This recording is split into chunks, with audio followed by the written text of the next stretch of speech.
चीज़ मैंने जिस पे बहुत फोकस किया वो थी आंसर राइटिंग।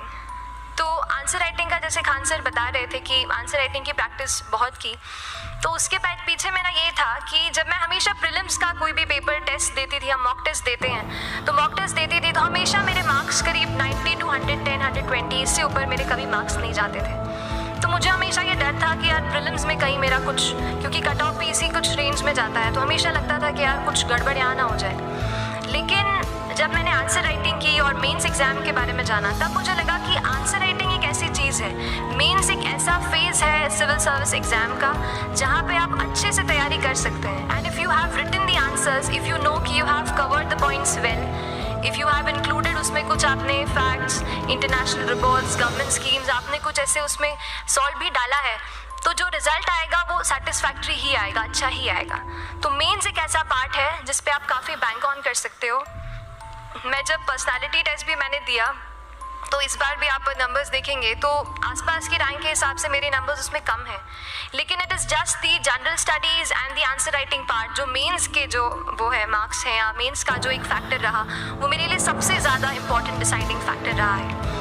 तो अपना एक्सपीरियंस यही बताऊंगी कि आंसर राइटिंग पे आप विशेष फोकस कीजिए। जैसा स्ट्रक्चर आपको बता ही चुके हैं कि इंट्रोडक्शन में कैसे आपको शॉर्ट रखना है, बॉडी एंड देन कंक्लूजन, उसमें छोटी चीज़ जैसे मैं अभी मेंशन कर रही थी, आप एक इंश्योर कीजिए कि देखिए जो भी एग्जामिनर आपकी कॉपी चेक कर रहे हैं वो दिन में 10, 15, 20 कॉपीज़ चेक कर रहे हैं, तो उन सब से आपको अलग कैसे आप अपनी कॉपी दिखा सकते हो, ये चीज़ आपका प्रेजेंटेशन और आप जिस तरीके से आंसर लिखते हो कंटेंट को, वो मैटर करेगा।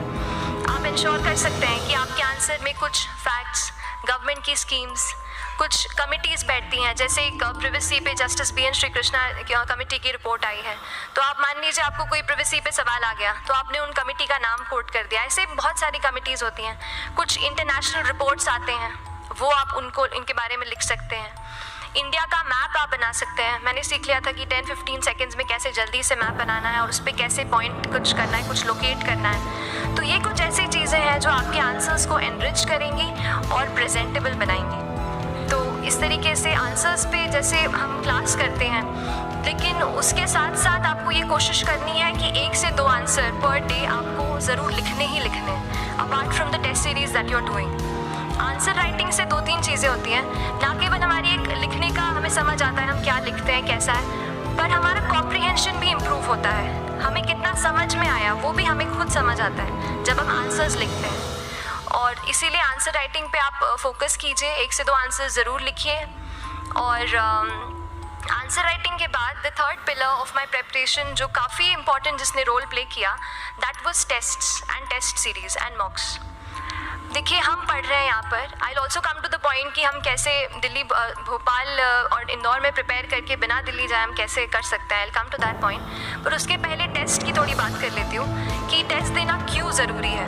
हम ये जो एग्ज़ाम दे रहे हैं सिविल सर्विस की, एक ऑल इंडिया लेवल एग्ज़ाम है and this cut throat competition. तो उसके लिए आप केवल पढ़ते रहे सारी बुक्स, मटेरियल्स, स्टैंडर्ड ये करंट का सब पढ़ लें, लेकिन अगर आप ये नहीं जज कर पाए कि आपका क्या लेवल है at an all India level, तो चीज़ें समझ में आप नहीं, मतलब आप आगे नहीं बढ़ पाएंगे या सही डायरेक्शन नहीं पकड़ पाएंगे। तो इसलिए आप टेस्ट से घबराइए मत। कई बार टेस्ट का इनर्शिया होता है, ऐसे लगता है कि जब तक पूरा सिलेबस कंप्लीट नहीं कर लूँ तब तक टेस्ट नहीं दूंगा, लेकिन सच में बात ये होती है कि जब तक हम GS के मतलब पेपर देने अंदर भी घुसते हैं ना, तब भी उस सेकंड पे लग रहा होता है कि कुछ छूट गया है हमारा। तो ये चीज़ होगी ही, इसीलिए ये मैं कभी मत सोचिए कि जब तक पूरा सिलेबस नहीं कर लूँ टेस्ट नहीं दूंगा।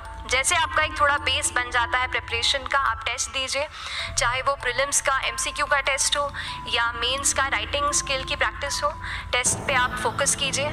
उसके बाद टेस्ट केवल देने के लिए नहीं देना है, उसको एनालाइज भी अच्छे से करना है। When you get the answer hints, when you get the answer keys, analyse properly कि आपकी क्या गलती हुई है और उससे भी सीखने की कोशिश कीजिए कि क्या कुछ नया मुझे इस टेस्ट पेपर से, इस आंसर कॉपी से मिल सकता है। तो इस तरह से टेस्ट पे भी आप फोकस कीजिए।